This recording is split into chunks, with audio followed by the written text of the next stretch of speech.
السلام علیکم. زه غفران الله یم او دا وخت تاسو د یو افسوسناک خبر نه خبرو چې په سوات تحصیل خوازخیله کې د یو پرایویټ سکول ګاډی د حادثې ښکار شوی چې په نتیجه کې د 30 تنه سیوا ماشومان زخمیان شوي.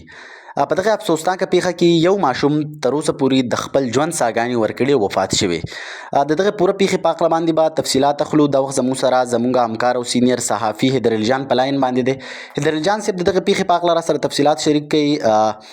دغه بس کې چې دی څومره ماشومان چې دی هغه موجود ول، څومره پکې زخمیان شوي دي، څومره وفات شوي دي، پوره تفصیلات را سره شریک کړي.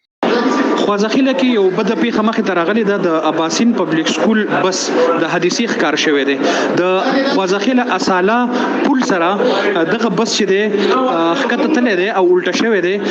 د انتظامیې مطابق په دغه بس کې 40 ماشومان الکان او جنکۍ موجودو چې پکې 40 ماشومان زخمیان شوي دي چې په دغه زخمیانو کې اکثریتي تعداد د جنکو ښودل کېږي. یو ماشوم په موقع باندې مړ شوی دی چې د هغه تعلق د شڼ سره ښودل کېږي.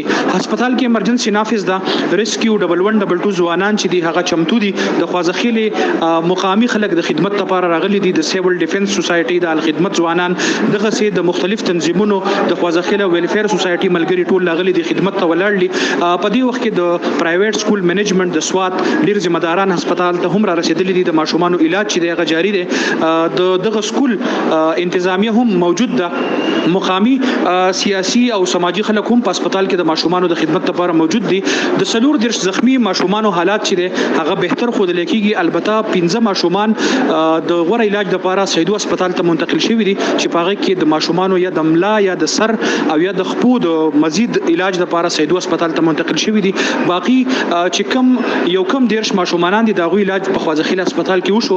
د انتظامی هسپتال مطابق دغه ماشومان به زر تر زر کورونو ته واپس کړي شي او دغه ماشومانو حالات چې دغه ټیک ته البته په دغه بده پیښه کې د شڼ سره تعلق لرونکي د یو ماشوم وجود چې دی هغه مړ هسپتال ته راغلی دی کوم چې په موقع باندې مړ شوی دی.